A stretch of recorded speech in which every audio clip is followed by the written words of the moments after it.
So, hello and welcome. I'm Eloise Shelton, founder of the HRHuddle and Vanilla Recruitment. At Vanilla, we specialise in recruiting office, accountancy, marketing, and HR roles on a permanent basis.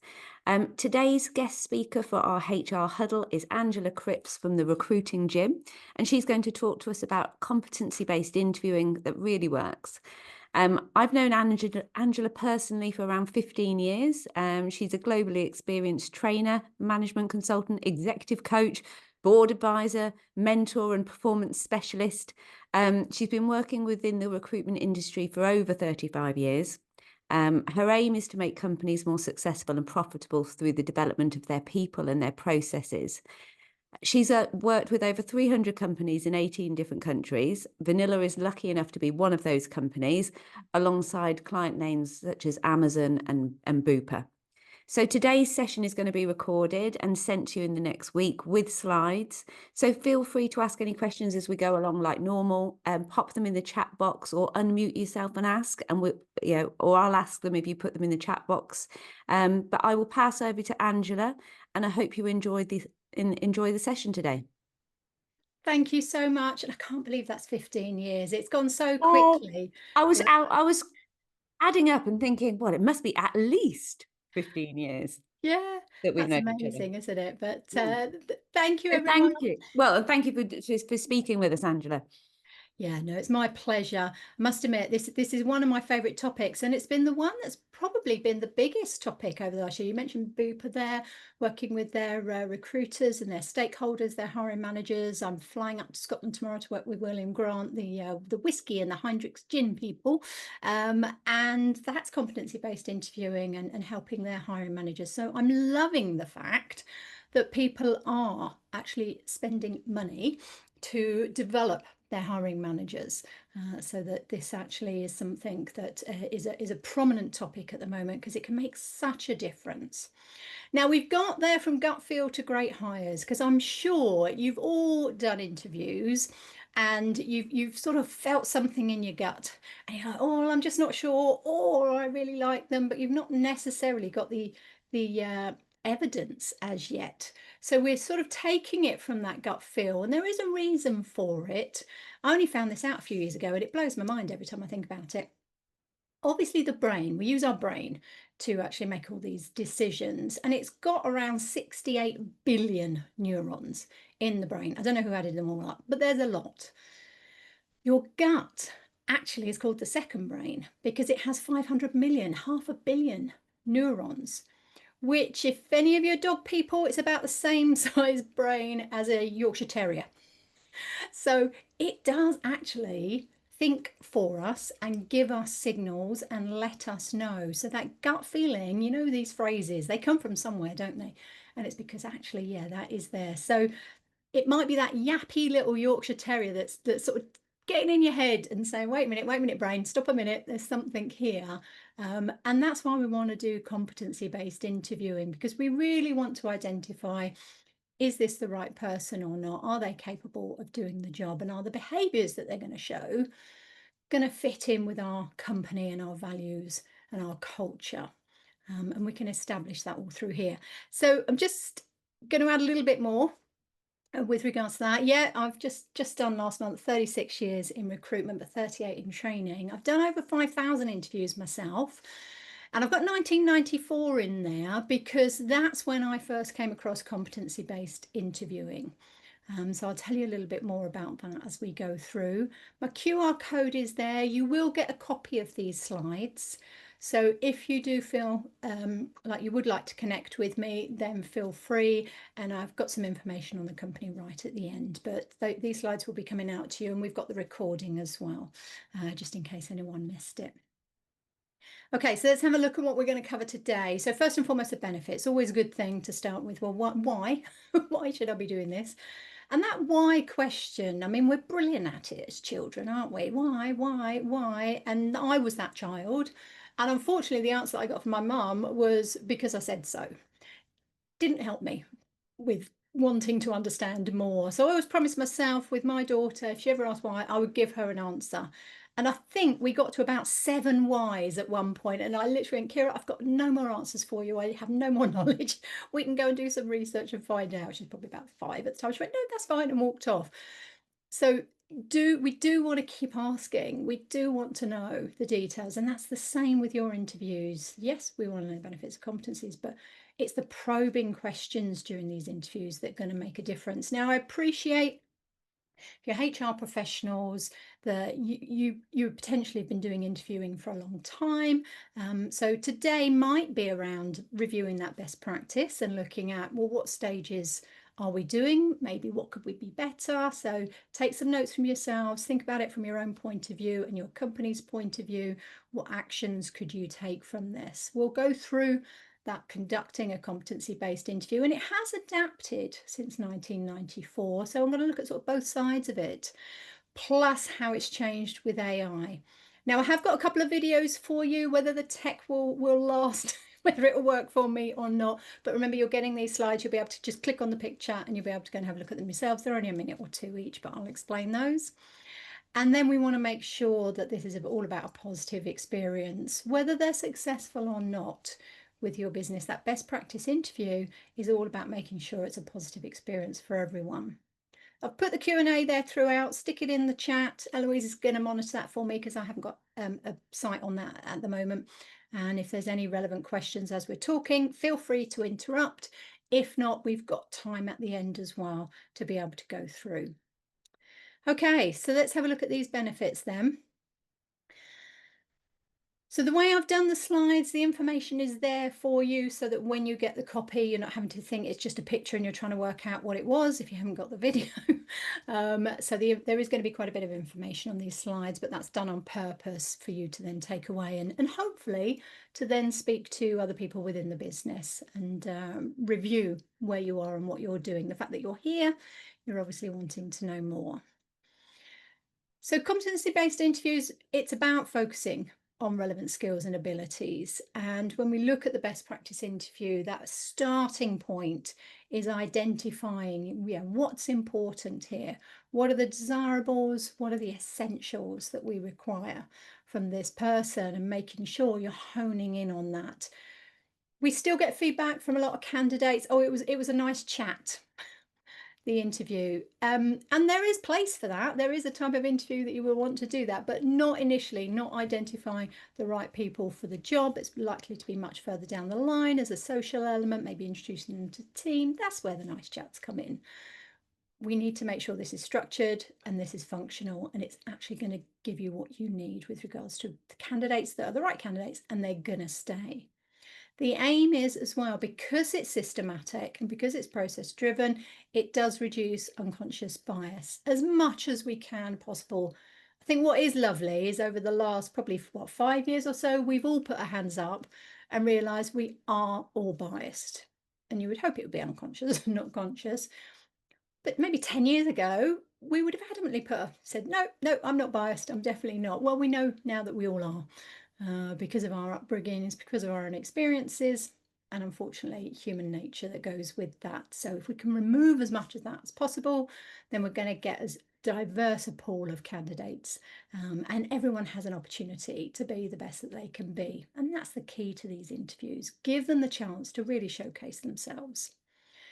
Because of that, it's going to improve candidate experience. I can remember one of my first interviews, that good old sell me this pen. Or where do you want to be in 5 years? Or if you were an animal, what would you be? Those sort of abstract questions that aren't always necessarily relevant. So we're going back to the first point here, but also putting pressure on an individual. And that's not what we're looking to do here. Okay, we want to talk to them about the future, we want to talk about their goals and their aspirations, but initially we want to make sure that this person is suitable for the job. And we've seen that with many companies now, whereas they would do the softer skills interview as a first interview and then the technical for the second. They've actually flipped that now to make sure they're not wasting people's time and that people are actually capable of doing the job before they move on to the cultural piece. And again, that could be something that you're reviewing with your business. Which way around are we doing this? Because is it working for you or not? And if it works, then don't change it. But many companies I've worked with recently have switched that and found that it works better, and it's a better candidate experience as well because it doesn't get their hopes up. That's really interesting, Angela, because I Mm. think a lot of people that I know will do it the other way around, where they'll do the cultural fit first and then the more technical interview. Um, so yeah, that's a really good consideration. Yes, yeah, because everyone gets excited, and yes, they could fit into your business, and both are as important as each other, isn't Yeah, it? absolutely. But they're more likely to get through the first one and then fail at the second if you're doing it in that order. And again, it's wasted time, wasted opportunities for lots of people. So by doing that first one, the technical one, at least then they know where they stand. And the competency-based interview, it's about predicting future performance as well, because you're getting insights into their capabilities and the way that they approach things. Then you're more likely. Now, we know there's a lot online to support and help people, so we're looking through that with regards to this as well, to make sure that you're not just focusing on that maybe one amazing answer that Mm. was pretty much perfect, because that's where your gut starts kicking in again and going, oh, that was a bit too perfect. Because yeah, it's probably been practiced and practiced and wrote, and it's not even their experience. So we need to be making sure we're looking out for that. So this comprehensive, effective approach to hiring, you're identifying best fit candidates and making sure everyone gets a positive experience out of this. So let's just take it back a step and look at the whole process, the best practice interview process. And so it starts when you initially appreciate you have a role to fill. So how many of you do go back to the job description and the person's specification? I grew up, the qualifications that I did stated that there were 8 elements of the job description and 14 elements, sorry, the other way around, 14 elements of the job description and 8 elements of the person specification. So lots of information there to be reviewing. When was the last time this were reviewed? And you may still find it that you've got ones that were pre-COVID, and when you look at them and go into the detail, you're realizing they're really not fit for purpose anymore. Things have moved on considerably in these last few years. So start with that, looking at it, and is it still relevant? Does it need to adapt and change? Are there elements of the job that have actually moved elsewhere or have come in to it? So that's your starting point. From there, you can then highlight which are the essentials, which are the desirables. Start with that, because you don't want to be attracting everyone. We're in a bit of a weird marketplace. It's not a candidate-driven marketplace. There's not masses and masses of jobs, but there are still lots of open opportunities and not the right candidates for them. So it's a bit of a mix and match at the moment. So if you put out an advert with a job description that's very vague, very generalistic, you are going to get hundreds, if not 1,000 applications, and many will be from people that are totally irrelevant. So by having those essentials and identifying what's critical to this role and making sure that you're putting that out there, and being really hard on yourself, double check, is it really essential? A lot of the time you'll be, actually, no, we can train them on this. Or potentially we could put them through that qualification while they're with us. What are the options? So do take time on that. And it's from that that you can then identify the competencies. I did mention that 1994 was the first time I came across them. I was part of a program within Blue Arrow where we identified 100 managers, 100 consultants, and identified sort of top consultants, bottom consultants, and then what were the competencies. So from a recruitment point of view, as a recruiter, there were 12 key competencies and 9 levels in that framework. So what's that? 108 different levels that that person could be when through an interview or through an assessment centre, we could actually see where they're sitting. So there's quite a bit of work to go around this. You don't necessarily have to have that many. It might be 4 competencies and 5 levels. And therefore, you're then looking at grading people based around those, and that's 20 elements that they could potentially be.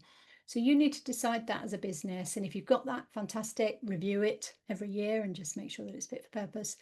But if you haven't, then that's something that can make a big difference to your business, because it's not just about the interviewing, it's also about developing the people within your business.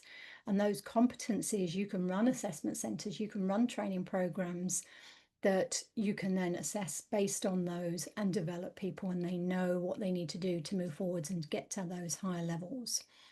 So that's something that, again, that you might want to take away as an action. So once you've identified those target levels, okay, for this position, where do they need to be? Because it might be actually they need to be quite low on this. And we don't need them to be that capable. Could be totally the opposite. And that's a very different job. So if you are using recruiters like I used to be, that devil's in the detail there around the job description, but to what level? And this is going to help you to be able to share that information with whoever is doing the recruiting for you. Then it's about your structure. What's our normal structure? Does that fit this? Can we just run with what we normally do? Or actually, do we need to adjust this slightly because of the position? You'll only know that depending on the position and having those discussions with the relevant stakeholders. But you also need to design the assessments based around the competencies. So that technical interview, have some assessments as part of it. How are you going to identify whether this person is capable or not? Remember, don't make it too centric around your business, because they haven't worked for your business. They haven't got necessarily that knowledge. So it needs to be about a generic business or generic issues that you face within your business that other people would as well. You get to decide, and there's probably 10, 15 different ways that you can assess these people. So make sure that you're thinking about the whole wide range here. The good old role play, yes, that's one of them. But what about an in-tray exercise? It might be the role really needs someone that's able to look at the minute detail, is able to identify as a completer finisher, maybe, that dots the I's, crosses the T's, and therefore an in-tray exercise, giving them that information and them having to organise it, maybe a perfect exercise and assessment for them. Again, we used to have that as one of ours, a recruiter. Gosh, it's 15 jobs in one. So you've got all those different elements all fighting to work on the same day. So that was a perfect example of an assessment that really identified those people and those capabilities. And then, as you would normally do, logistics, the people, the rooms, the timings, get it booked. Make sure people are aware. Ideally, best practice, you do this as you're planning for the adverts, as you're planning the job description or the information. You're identifying who you need involved in the process, and you're getting things booked into diaries so that when you actually put the advert out, you already have everything organized. So as soon as you've gone through the screening, the next element there, and you've done the pre-screen. So this has really helped with online interviewing now via Zoom, Teams, FaceTime, whatever it is that you're utilizing, that you can do that 5 to 10 minute pre-screen to really take out the candidates. Yes, you've got all the ones that meet the minimum requirements and have got the essentials in there. Now you want to identify them and bring that down to ideally 3 or 4 people. If you can get it down to that level, do the pre-screen call, you're going to hopefully have 3 people to interview for this position. And best practice, that's all you need if you've done all of the other elements right to start with. So you shouldn't be spending lots and lots of time interviewing 10 people for a role, unless there are 2, 3, 4 jobs, then that's fine. But if it's one job, you don't really want to be interviewing more than 3 people. Bringing 2 back for a second, making an offer out of those 2, because that's then the cultural fit and the behavioural fit and who's going to be best for that. So once you've done the pre-screen, you can then do the interview. Again, best practice is face-to-face. Logistics-wise, that's going to be difficult for some, but if it is realistic, always do it face-to-face and actually meet that person. Give them a tour of your offices, introduce them to some other people, make it a really positive experience if you can, in that sense of letting the receptionist know their name, the time they come in. As they walk in, they say, oh yes, Mr. Smith, you're being interviewed by X and they're going to be with you in 5 minutes. Yeah, puts all of those nerves to rest. It's like, oh good, I'm in the right place at the right time. You know, I'm here. But that can go totally the wrong way if that's not done properly. Evaluating, again, we've got the assessments, you've got the competencies, you've got the levels, target levels that you're looking for. So this is nice and easy. This is all practical stuff. This is objective, not subjective. So the gut can guide you to ask the right questions if you're not sure, but your evaluation needs to be based on evidence. From there, your offers, please do obviously inform the unsuccessful as well and make that a positive experience for them. Give them feedback, give them detailed feedback, ideally 2 positives, 2 development areas from their interview. If you can do that with every candidate, that in itself will make you stand out from a lot of companies, so that you're giving them that positive info, and it will make a difference to their next interview, and it may be they get the next job because they got that feedback from you. So remember that as part of your process. Of course, you've got to verify them. Please don't skip the references. Still hear of companies that make bad decisions, and then when I check, what did the reference say? Oh, we didn't get it. No, please check the references, because people are good at this. They are very capable at doing interviews and getting themselves jobs, and then depending on how good your performance management system is, they could be there for 6, 8, 12 months before you finally decide really enough is enough. Well, that's long enough for them to have that on their CV that they're not questioned, and they're just going to be going on to the next one, and it's someone else's problem now. So we know you can't give the negative references, but of course you can give the basic details on there. So please do verify those. Soft references are great as well, asking to get references from people that they've worked with or colleagues. And of course, you can do your research on social media, look at the testimonials that they've got on LinkedIn. How many have they got? Are they from all people that they've worked with, or are they from external sources as well? Are they a one-liner, or are there actually some detail in there? All of those will help you to get a sense of whether this person is who they say are and can do what they can do. And then the onboarding. Okay, this is a whole day's training on onboarding on itself. I've been writing them for about 20 years for companies. The onboarding actually starts at the beginning of the interview process, because that person, if they're successful, is going to go all the way through, and you want that to have been a positive experience throughout.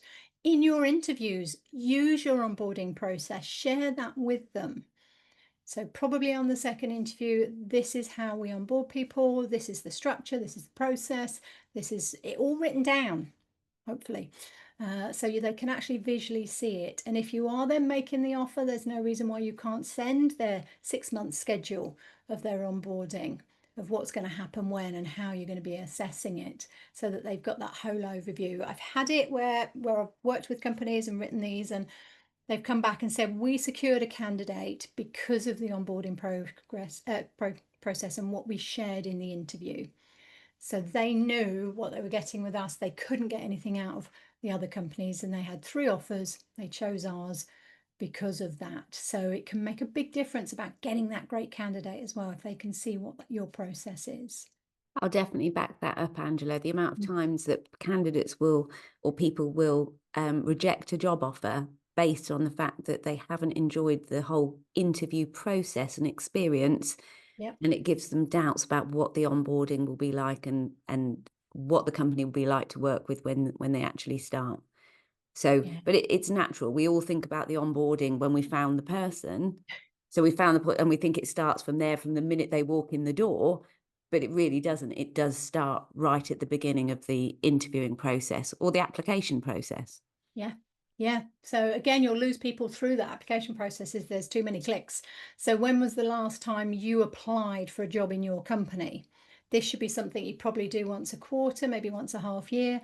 Go through, what did you experience? So go on an incognito tab and go through the process as if you were a candidate, because that gives you a real sense. It's sort of back to the floor scenario, but you may have never done it. So there we go, another action for you. Go away and do that and see what that experience is like. Where does it get stuck? Where are the problems? Where are you finding you're clicking 3 different places just to get to one? Yeah, you can lose great candidates that way, because they don't have to accept that anymore. There are some great companies out there that really showcase what they do well throughout the process, and it just resolves all those issues, all those queries, their gut feel of going, oh, this is bad. I'm not sure I want to work for a company that this is their process. You've failed at the first hurdle, unfortunately. Absolutely. You are selling it to them through your process. So if they turn around and say no, please ask for feedback from them as well. If you are getting turned down, get that detailed feedback from them, like an exit interview, as to why, because you need to look at your processes. Okay, so let's dive in a little deeper on the conducting the candidate CBI. So we've talked about defining the competencies and the fact that, yeah, recruiter, there's 108 levels on that framework for 12 different competencies. From there, you can then design your interview questions and the assessments. And scenario-based questions, this is where it's changed slightly. Initially, 30 years ago, it was always evidential, it was always past. Tell me about a time. Give me an example when. And it always had to be factual, something they had done. Now, because there's so many transferable skills, you may not be able to establish something that's relevant to what they've done in their past. And again, that takes a lot of time and effort of you looking through back through all their details. And please do check their CV and everything. But what you want is to establish some questions based around scenarios in your business. Now, I mentioned before, make them generic enough that anyone that hasn't worked in your business would understand it. Don't use jargon, don't use TLAs, 3-letter abbreviations, that again is going to make them feel uncomfortable, because either they're going to have the confidence to say, what does that mean? Or they're going to be, I should know what that means. That must be something in my in the business that I do. And actually, I'm embarrassed now because I don't know what that means. When actually it was a term only you use in your company. And we've had that before, where people have had 0 applications to their job descriptions because they've used terminology that only is in their company. So no one knew what it was. So double check that bit. Scenario questions then. Give them something that's likely to happen in your business. So yes, you can talk about a time that you've experienced before, but your second follow-up question could be, this is the situation you're faced with. X, Y, and Z. Talk us through how you would deal with that problem, situation, issue, concern, whatever it is. Now they get the chance to put their brain into action, as well as giving you factual information on what they've done in the past. You can see how it works. What is important is to make them feel at ease and to say to them, if you need sort of 10-15 seconds to think before you answer, please feel free to do that.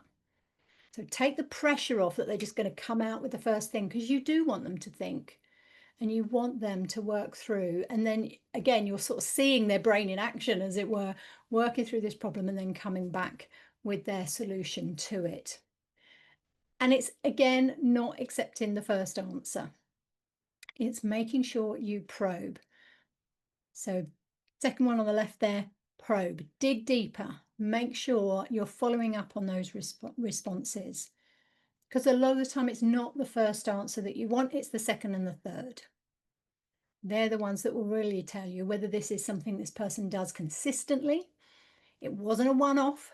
It wasn't something they've gained from the internet and they've established for themselves and they've got this great story because they've prepared for this competency. No, this is something actually that they're very capable of doing. So it's the probing questions that make the difference here. Have a structure to your interview. Make sure that you set it out. So when you're explaining what's going to happen to them, have that beginning, middle, and end. So that introduction at the beginning, let them know who you are, what you're about, what your objectives are, that you're aiming to provide an interview so that they can be the best that they can be. You're going to ask questions to try and get as much information out of them as possible so that you can establish whether, one, they're right for this job, but also is this job right for them and is your company right for them? So make sure you take time at that beginning to really set up the expectations, get them to open up as much as possible, some low order questions, easy questions in that first bit that they know the answers to. Now that could happen from the reception to the office that you're going to if it is face-to-face. So those easy questions around themselves and how far they've travelled and how did they find the parking or whatever the issues are. You'll know for your company what tend to be the issues when people getting there. The behavioural questions we've mentioned, you can do this in 2 different ways. So yes, we want the technical assessments. And those scenario questions to establish are they capable, and then we've got the behavioural to prompt them to give specific answers and examples of their experiences, what they did, how they did them. So the technical is letting you know that they can do it, the behavioural is letting you know how they did it and how they go about it, and that can make a difference. I'm going to say probing again. I'm doing it twice because it's the most important bit of it. Probe, probe, probe. Don't accept the first answer. Ideally, you have someone taking notes, someone running the interview. And as the interview, the question part comes to an end, you can ask the person taking the notes, were there any other questions that you would like to ask? Because there might be something they picked up that you missed and they want to dive in there and they want to probe another question. So give them a chance to do that. But ideally, those two different people, and again, as you've let them know what's happening in the introduction, you're letting them know who you are and what role that you're playing as part of this interview. So they may just have their head down. They may just be listening, and looking up when a tone changes, or they feel like there's a pause to just look at the non-verbals that are going on at the same time. Ideally, purist observing. So if you're trained in purist observing, perfect, get them in on your interviews. So this is where they're literally writing down everything that the person's saying. And there's no information in there that's subjective. They're not adding anything. Oh, I think they would have gone on to say this, or I'm sure that's what they meant. No, the purist observing is literally what did they actually say. So my big tip for that, because I've done that on assessment centres all day, is use a pencil, because you don't need the pressure of a pen or something that needs no pressure when you're writing, so it can just flow across the page, because otherwise your hand is done after a few hours. Okay, and last bit, that evaluate objectively. And that leads back to your assessments, leads back to your framework of your competencies and what levels you need them to be. So again, makes it easy. Did they show it? Did they not? Look back at your notes. Is it in there? Make sure you've got at least 15 minutes after every interview to pull those notes together, to review against the competencies, to allocate where you believe they are based on the evidence of the framework. And then from there, you can pull out the strengths, because whatever was great and maybe above expected level, there's your strengths. Anything that was below expected level, then there's your development area. So that makes that easy for that feedback as well, because it'll be written in there in your framework. Okay, any questions Angela, are on you that? I like to use like a scorecard after an interview when I'm if I'm interviewing for myself or if I'm interviewing for clients, when I've got the competencies that I'm looking to go through with candidates to make sure that they've got the competencies that we're looking for a role. And then I'll use a scoring grid. So I know you're saying about evaluating objectively, but what's your thoughts on actually, scoring somebody against what you're looking for? Yeah, as I say, majority of people, we had 9, so it was 1 to 9. A lot of people have 1 to 5, and 3 will be your target level. So in the middle of the framework, what are we expecting for this competency? What would they be showing? Or what would be the behaviours and the activities that we'd see for someone for this target level? Level 1's not showing any of it, so that's an easy one to score. Nope, didn't get anything Yeah. there. 2 is below target level usually, and therefore yeah, not high enough standard for what we're looking for. 4 is above target level and 5 is exceptional. So you've got your scoring in there as a simple framework. 1 to 5 is probably the lowest that you'd had. We had 3 at the bottom, 3 in the middle, 3 at the top, and we were looking for those 3 in the middle. So ideally they'd score 2 or 1 or 2 out of those 3, and then we'd be happy with that. So again, Just it's an you're easier way, isn't it, to just very quickly, if you're doing that after an interview, and then very quickly, once you've interviewed a good number of people, I'm talking about from my experience, when I've interviewed a good number of people for a job role, I can easily think, right, okay, well, these people scored well in relation to, how they've answered the scenarios and the competency-based questions. Yes, and it helps take out that contrast effect. Mm. So if you're doing it straight after each one, you can always go back and just double check your and sort of your benchmarks as to whether you feel like you were scoring too high initially. Halo effect horns effect. There was something you liked about them, and Yeah. therefore you ended up giving them too high a score, or something you disliked and you gave them a low score. So once you've finished all of them, double check, but score them as you go along, because otherwise you do at the end, you'll get the contrast effect where it'll be the best of a bad bunch, and one will stand out higher than the others. But actually, if you just interviewed that person, you would never have hired them. It's because the others are all so bad that you're thinking, oh yeah, no, they look great. Take the others away. If you just scored them as you did it on that interview, they wouldn't have scored as highly. So that would be my suggestion to do it. And then just double check that you haven't gone, you sort of skewed as you've gone along. And again, same person scoring. So the person taking the notes has input into all of that, but again, if you can keep it so that you're not having too many influences in it, you're likely to get standardization of that, and you're asking the same questions. So you've decided on your questions beforehand, probably 2 or 3 scenario competency-based questions on the technical, again 2 or 3 on behavioral values, on those elements. So those questions all get asked. The probing is where it all changes, because who knows what their answer is going to be, and that gives you that it's a different interview each time and everyone gets a chance to say what they want. But that structure of having the same, you're taking away the bias, you're giving everyone the same opportunity. Great. Okay, Thank you. which links to my next bit, because we have got the advent of AI coming in on this. So certainly from a logistics point of view, you've got AI powered screening.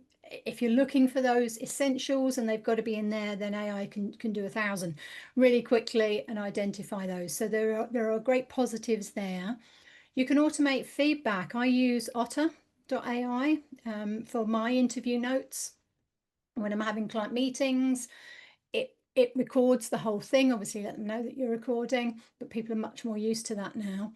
It summarizes the whole program. It will identify, you can ask it to identify where you felt were really strong answers.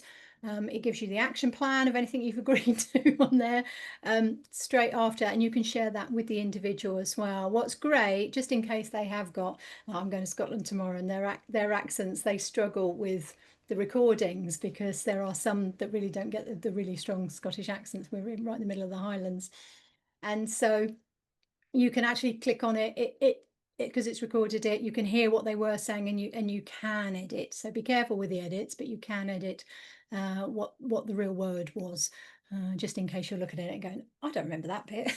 Where did that come from? But these things now have sped up that process so much. So the fast screening, the fast feedback, and the review of it, intelligent scheduling, so everyone's linked together again, utilize it for that. I'm putting question marks on the reduced bias though. So initially we were sold this, weren't we? Reduced bias, it's AI, it's a person, but of course they've been testing this over the last couple of years, and the bias is inherent in it because it's come from people. Yeah, So absolutely.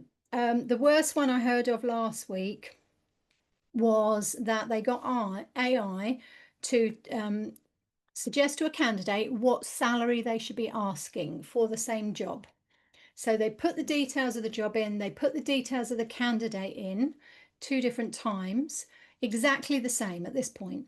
The only thing that they did different, the last thing, was to put a male name on the first one and a female name on the second one. You know where I'm going with this, don't you? Yeah. So the male one suggested they should ask for a salary of $280,000. It was an American job, high level, obviously.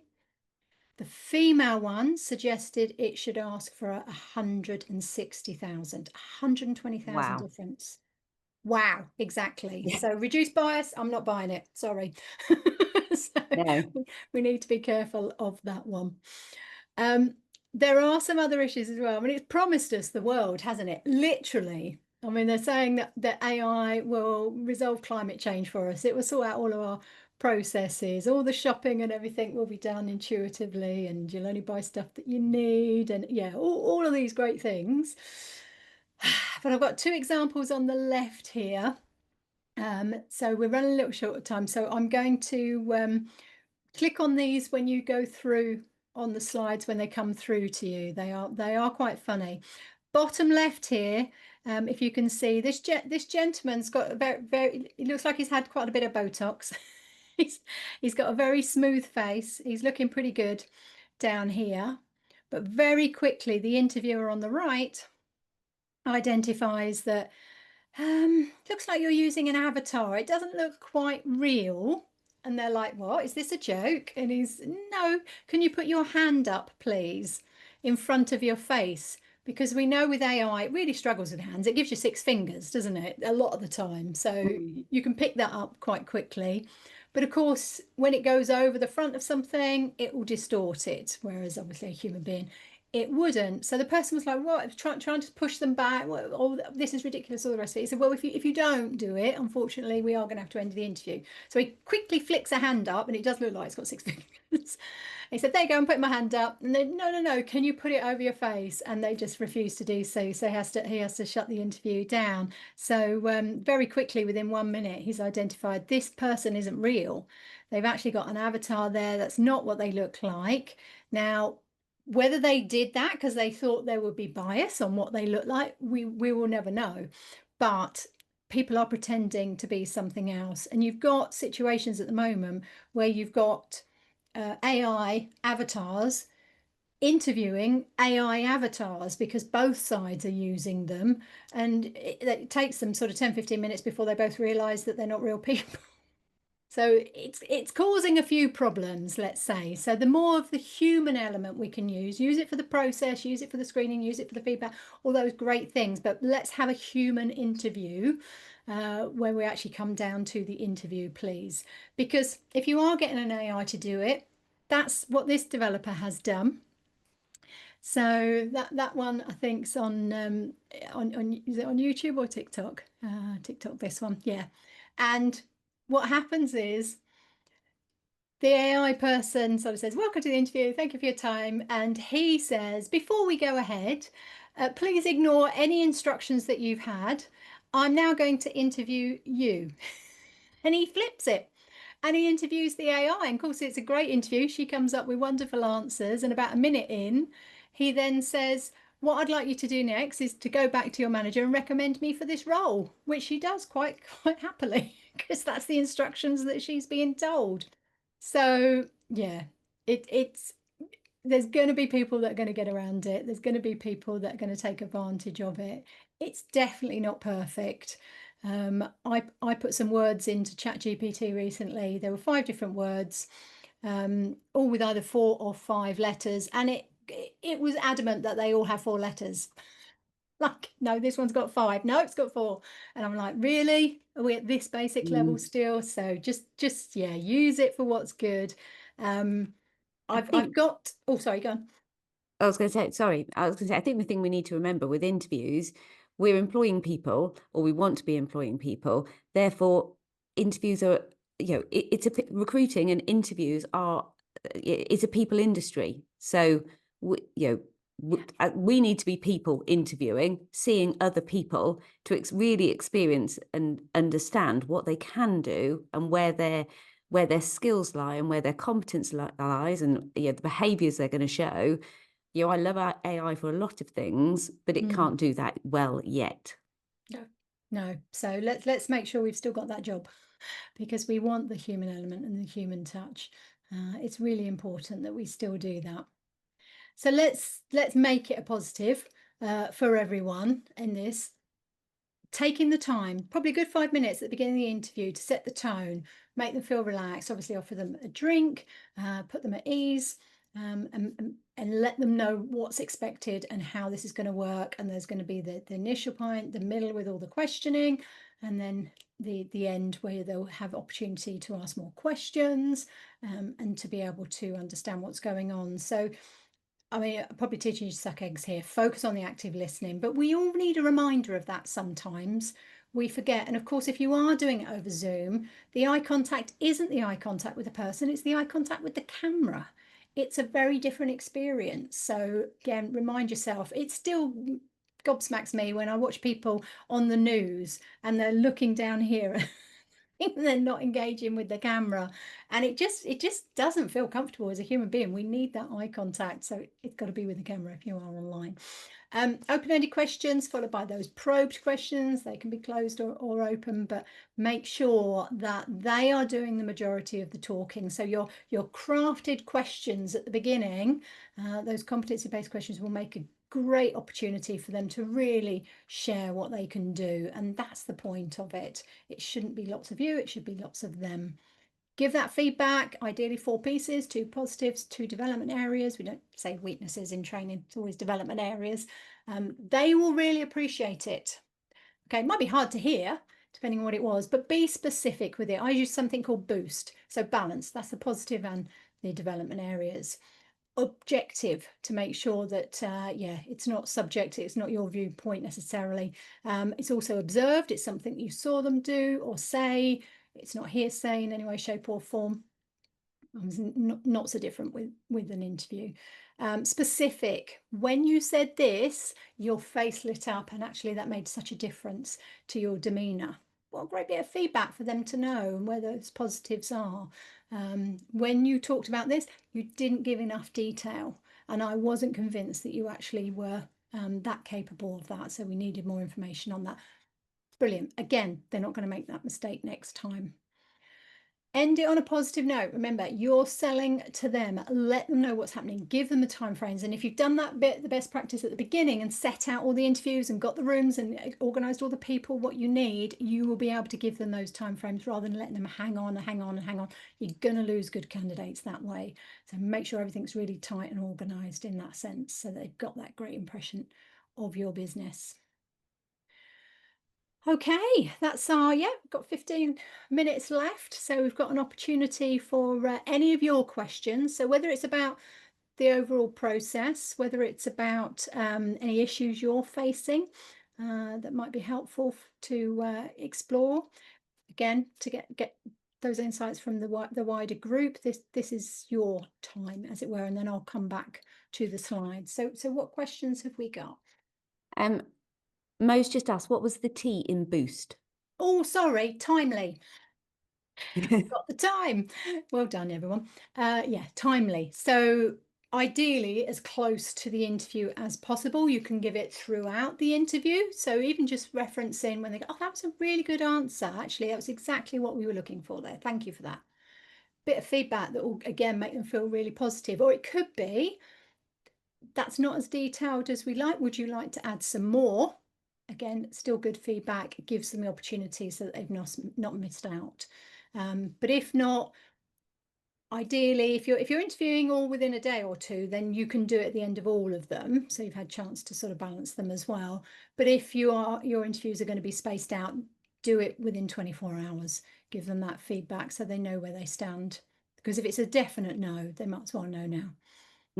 Yeah, but obviously, if you're seeing multiple people, I think a big part of it is just managing people's expectations as well, isn't it? You will receive a decision about the next stage and feedback Yeah. on this date or before the weekend, because I always Yeah. think it's horrible. I mean, obviously sometimes it can't be helped, but if you're making people wait over a weekend for a decision or feedback.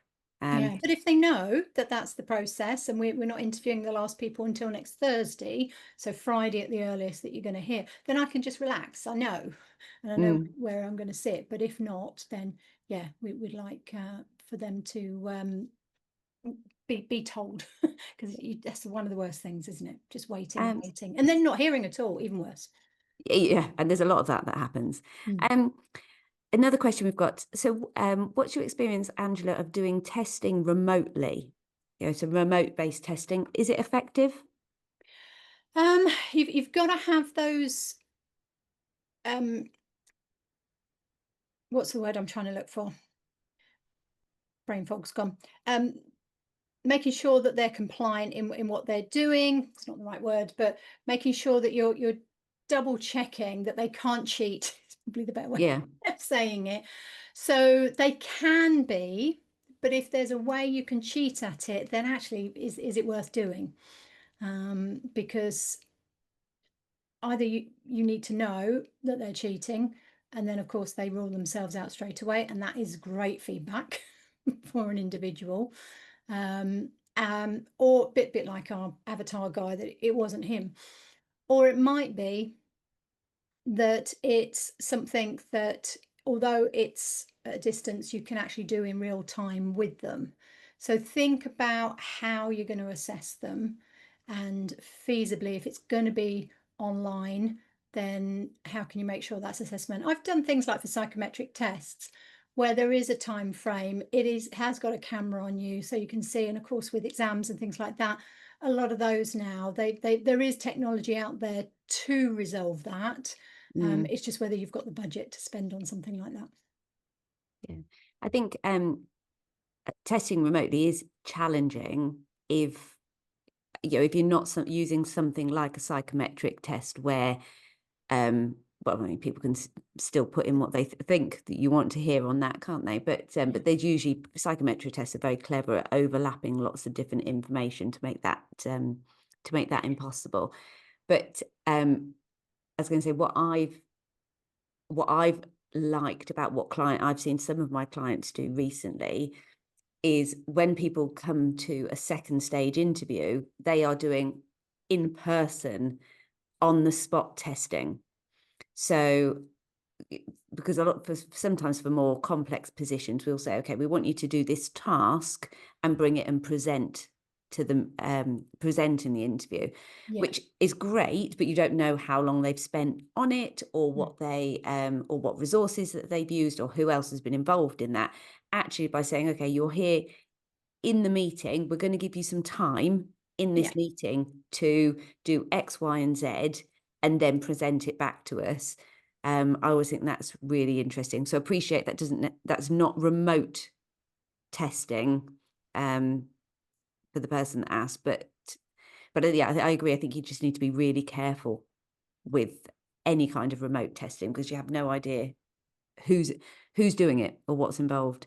Another question that Mo has asked is, as she said, she's loving the session, which is great, Mo. Thank you, and thank you for joining us. What adjustments would you suggest for more to be sorry, to help if I could speak? What adjustments would you suggest to be more inclusive for neurodivergent people?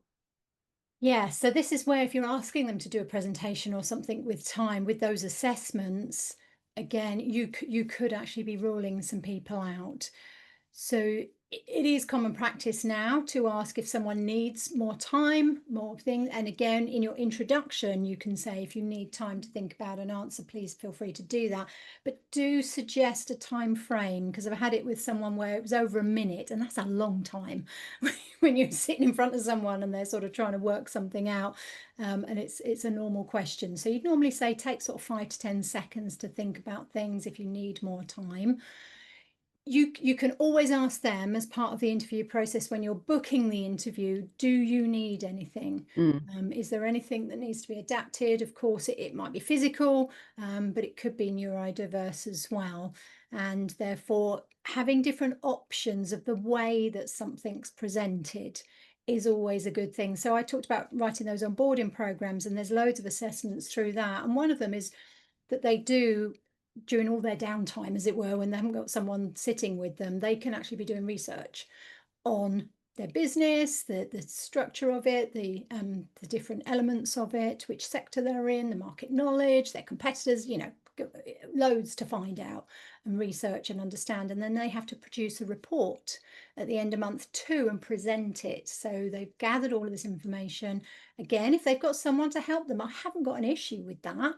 But it's how they present it when they're neurodiverse. Again, the thought of having to write a 2,500 word essay on their report, that would just freak some people out. So we always say, okay, this is the starting point. If that's not for you, then we can look at different ways for you to present this information, as long as the information comes across. So it's collaborative a lot of the time. The person will mm. know whether they need that support and help. If you're open and honest right from the beginning, and you might want to put it on your adverts, we're open to adapt our process if it's required, then people are much more likely to say something.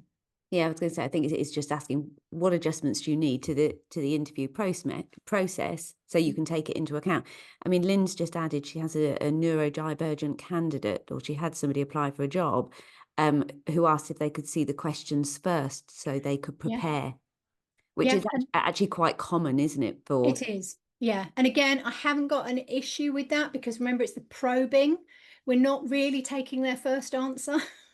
Yes, it's nice to hear, but that's not the one that we're most interested in. It's the probing into that, what they've answered. And it's number 2 and number 3 question where you're really going to establish, do they know what they're talking about here? So again, we have no issue with people getting the questions up front. That's pretty standard nowadays, mm, actually. sometimes people, I've got a fabulous lady who works for me, and she will know that if you ask her something on the spot, she will give like a high level answer, but she knows that she will give me a much more detailed, in-depth, valuable answer to any question if I give her time to think about it. Mm. And she is, a hugely valuable member of staff. So yeah, I don't have an issue either with people seeing the questions so they can prepare. No, and if they've prepared really well, like that answer that comes back, you're like, wow, that was amazing, great. Tell me more about this element. So Yeah, they get the absolutely. positive affirmation, but now let's dig into it. Now let's find out from there. And of course, how many jobs do you need a split decision in 2 seconds? Mm. There might be some. I'm thinking of air traffic controller. Okay, I want you to be able to Yeah, react quickly, but majority of jobs you can have a minute to think about things before you have to do them. So again, it's sort of representing real life then in their jobs like that. absolutely. Great question. Does anybody else have any other questions? I mean, I wanted to ask me, Angela, obviously there's a lot of different competencies out there that employers can pull upon and use based on job roles that they need. But uh, are there particular places that you go to for or questions that you particularly like asking for different competencies? I guess where do you go, or where can people go? Let me get my question right. Where can people go to get the Yes, I best mean, competency-based questions to ask? I've collated a lot over the years. So for those 12 sort of recruiter or recruitment manager jobs, I do have well, no, 20 odd pages worth of competency questions based around those. So I'm happy to share that. I can send that to you. And then you've got ones in there like communication for the manager for teamwork. From there, time management, organization, planning, monitoring. So there's a lot of Lots generic of in transferable skills, that isn't there? would Because relate. recruitment covers such a wide Yeah, skill very much base. to it. Yeah. So the actual framework elements of what you'd be looking for, you'd have to adapt. But again, there'd be a lot that would be suitable. But the questions pretty much would be a good starting point for you. So I'll send that across to you so you can send that out with the slides. But of course, now you know I'm going to say ChatGPT, Yeah, all of the different AIs, you can put your job description in and you can say, highlight the top 5 competencies that are required for this job. Give me 5 questions on each for all of those. And then you adapt it to your business. There's no reason why we can't be using AI to really speed up that process. Whereas before, I mean, it was 6 months it took to interview the 100 managers, the 100 consultants, to identify the framework and all the elements of what good looked like. To do that, I mean, I can do that now yeah, in 5 minutes. It's just phenomenal in that sense. So yeah, definitely utilize that. fabulous. If there aren't any other questions, then thank you so much, Angela, for today. It was really informative. Really enjoyed that. Um, I have got some offer. okay, yep. Just to finish off. We have an online training platform as well as we do face-to-face in classroom. That's sort of where we started off. But there are 8 free courses for anyone that's related to recruitment, although there's a lot in marketing in there as well, and branding and leadership and management. Yeah, so menopause in your business. So yeah, there's about 400 different sessions in those free courses. So there's a QR code there. If you're linked in any way, then feel free to join up for those. Monster Zone is all about PESTLE analysis. So if you're responsible for sort of business planning and things like that, then good old PESTLE. And anyone from today, and you've got the list, and obviously people that watch it afterwards, anyone that does require any support, then there's a 10% discount for any of your people here. We're happy to provide that for all our courses or coaching that we do. So please feel Fantastic. free to take that as well. Thank you, Angela. And I really appreciate that for the HRHuddle members. I mean, I've used you obviously over the years numerous times, so I can certainly vouch for your training and to anybody that's interested. So thank you. Pleasure. Have a great time in South Africa. Dufftown first. Dufftown to Cape Town. Yeah. Absolutely. Just a quick announcement from me in relation to the HRHuddle. So we have our next live event has been booked for Wednesday, the 8th of October. So anybody that came to the live event in March, you'll probably know the kind of format. So it's great for peer-to-peer learning and networking with people who just work in HR. There'll be lots of lovely refreshments. And then we will do an employment law update with the wonderful Keely Bajan of KSAB Law. So she's going to talk about all of the changes that are happening with the Employment Rights Bill and give us an update on anything that's happening there. And then we are going to do a live mock emotive grievance. So last time we did a live employment tribunal. We've listened to what you've asked for this time. So we're going to do a grievance hearing. We're on sexual harassment and equal pay. So going back to what you were saying, Angela, about equal pay in America. So that will be our grievance hearing that we'll be doing on the 8th of October. It's going to be a really interactive session. So you'll be able to ask questions during the session with Keely. And you will get to decide on what the decision is on the hearing appeal. So the invites will go out this week, so you should get them in your inbox. It is live to book on now already within the HRHuddle Facebook group, so feel free to book in. There's only limited amount of spaces because it is a face-to-face event and based in Market Harborough. But if you haven't had your invite over the next week, then do let me know and I can send one to you directly. So thank you so much, Angela. I hope to see people at the live event next month. And yeah, take care.